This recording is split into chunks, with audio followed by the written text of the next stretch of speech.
Hi, I'm Joe McCleery, Director of Clinical Research and Development at Pyramid Educational Consultants.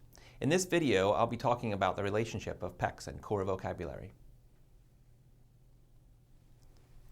The Picture Exchange Communication System is evidence-based practice for communication, socialization, and behavior in individuals with autism and related developmental difficulties.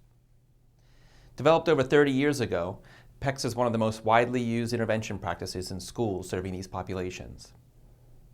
PECS has been further developed and improved over decades of research and practice. For example, as the developers of PECS, we here at Pyramid Educational Consultants have developed and tested novel strategies for teaching picture discrimination abilities to a subset of learners who have particular difficulty with learning these skills.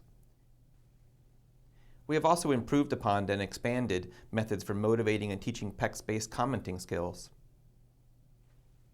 Most recently, Pyramid has developed guidelines and strategies for transitioning users to high-tech, app-based communication via the PECS 4 Plus app for the iPad.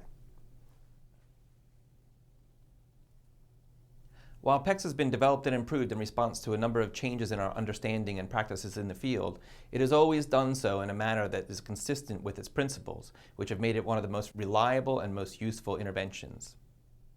PECS is a form of functional applied behavior analysis, which means it involves the application of evidence-based teaching and learning principles in real-world settings in order to teach functional skills.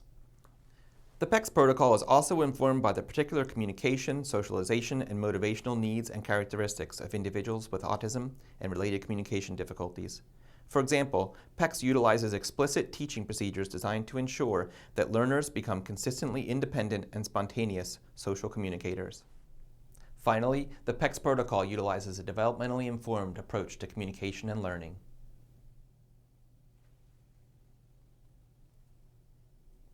One particular topic of focus in the field of augmentative and alternative communication, or AAC intervention, is core vocabulary. Core vocabulary is a set of vocabulary items that are produced at high rates in typically developing toddlers and children.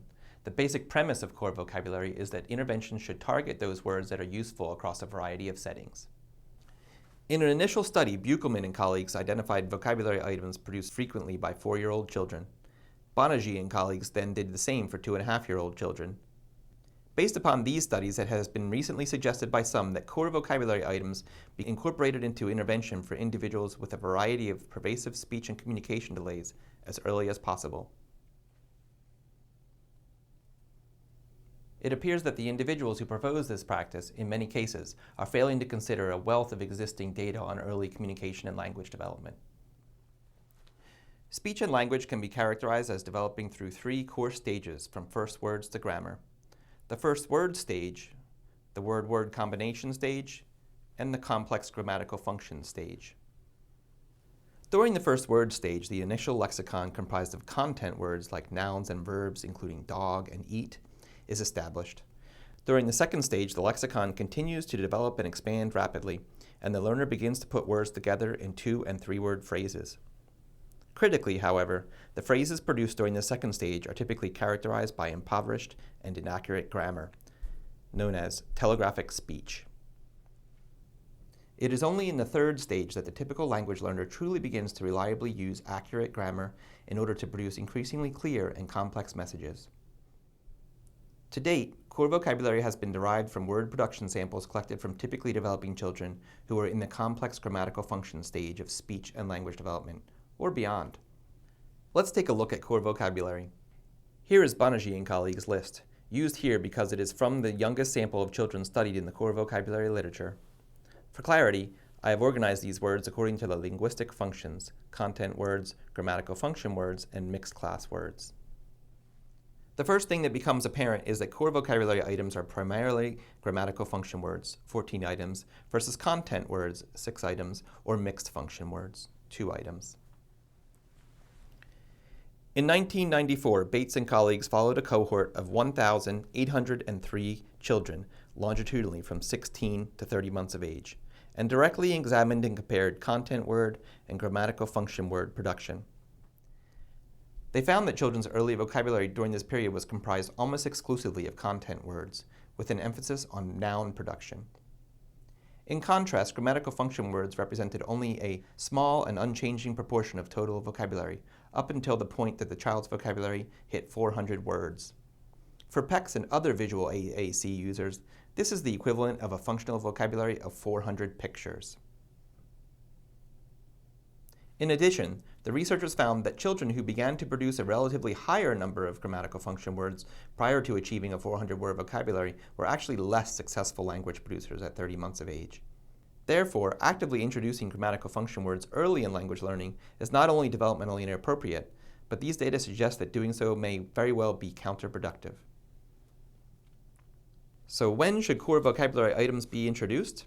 Here, I show the vocabulary sizes at which parents report that approximately 50% of their typically developing children are producing each of Banerjee and colleagues' core vocabulary items. This indicates the developmentally appropriate order in which to introduce each vocabulary item. We can see that the majority of these core vocabulary words should not be introduced until the learner's picture vocabulary exceeds 275 words.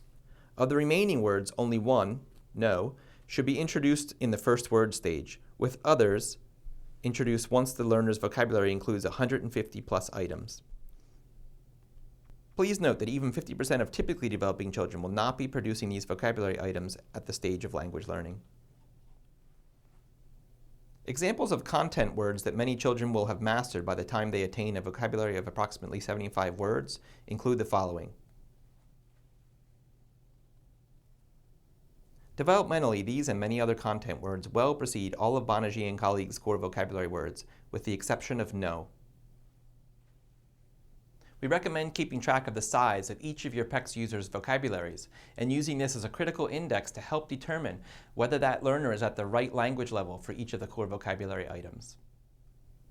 In a future video, I hope to spend some time sharing some of our recommendations and experiences teaching these and other vocabulary items once the learner is at the appropriate developmental language level.